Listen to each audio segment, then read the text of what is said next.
Now, US President Trump is not ruling out the possibility of war with Venezuela. Russia warns that further escalation would have unpredictable consequences for the entire Western Hemisphere. So what is President Trump's endgame in Venezuela? Abhishek Bose finds out. My phone call with President Trump overnight, I pressed him on his pressure campaign against Venezuela. I did ask him if he ruled out war with the country. He told me, quote, "I don't rule it out, no." As the U.S. inches towards a war with Venezuela, comes an ominous Russian warning. Don't make the fatal mistake of further escalating the situation. Мы видим нагнетание напряженности в регионе. As for President Maduro of Venezuela, he is in no mood to give up without a fight. No sangre por petróleo. No to blood for oil, no to interventionism. Respect the sovereignty of nations. No al intervencionismo. He's urging the American people to see reason. The people of the United States, not war. Merry Christmas. Don't worry. Be happy. Be happy, be happy.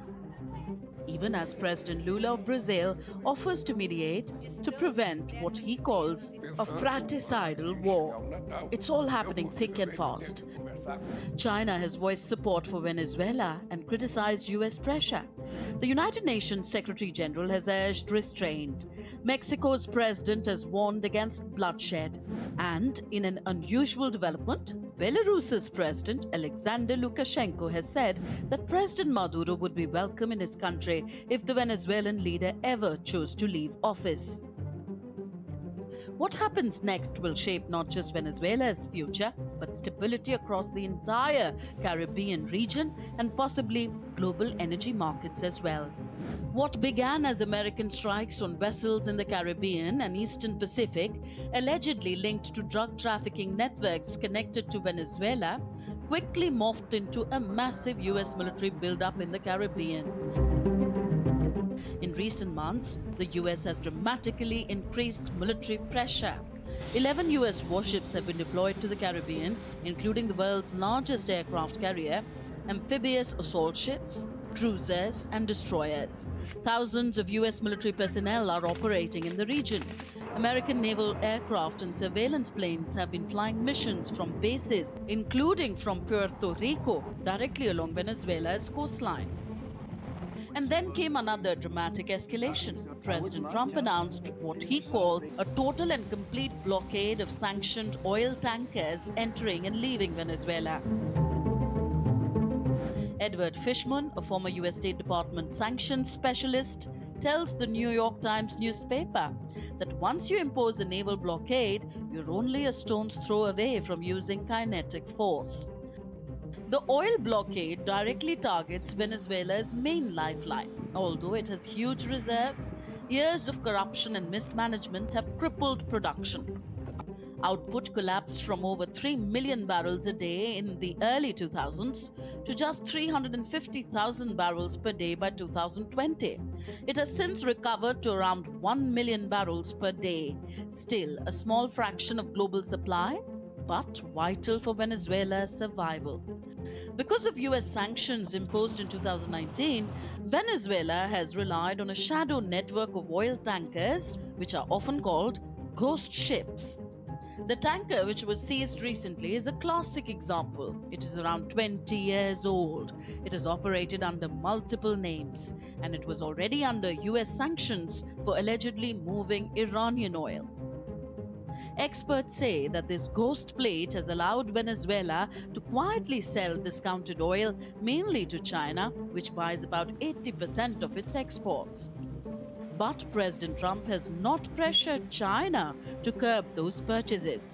Instead, he has been focused on a planned summit with China's leader in Beijing in April. Washington, D.C. has secured regional cooperation. Trinidad and Tobago has agreed to allow the U.S. to use its airports in the coming weeks.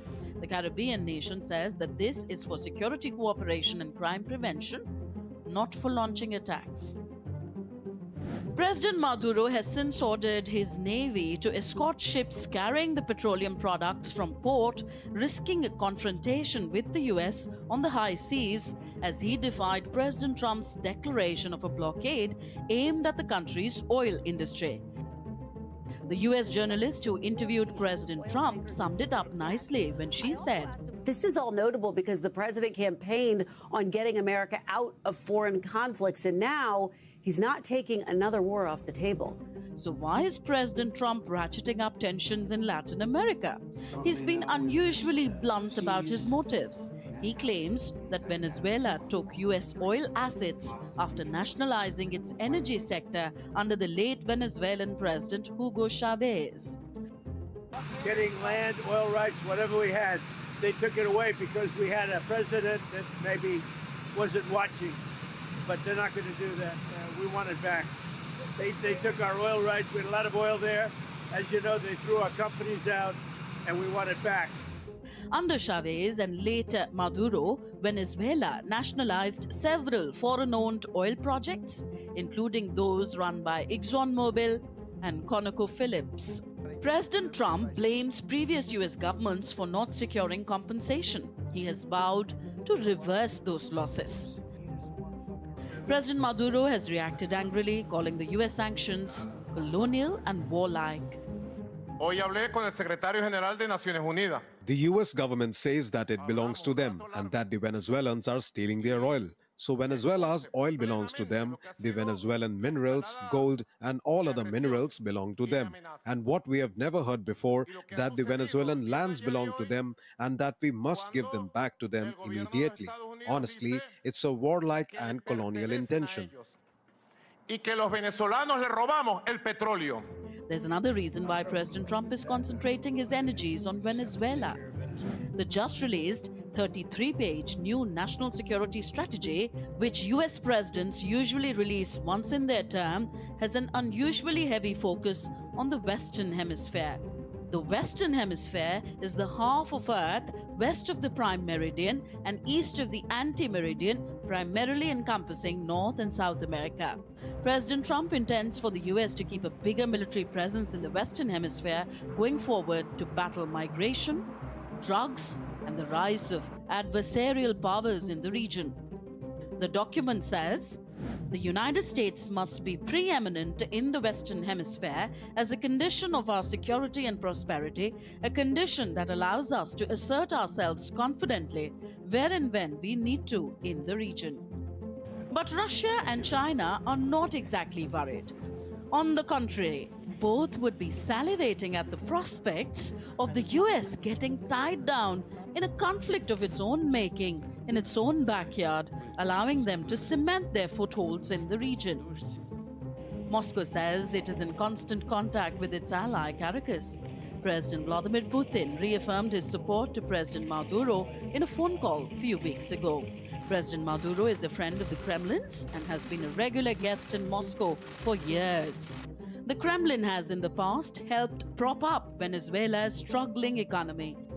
In fact, Venezuela and Russia recently extended their joint oil ventures until the year 2041.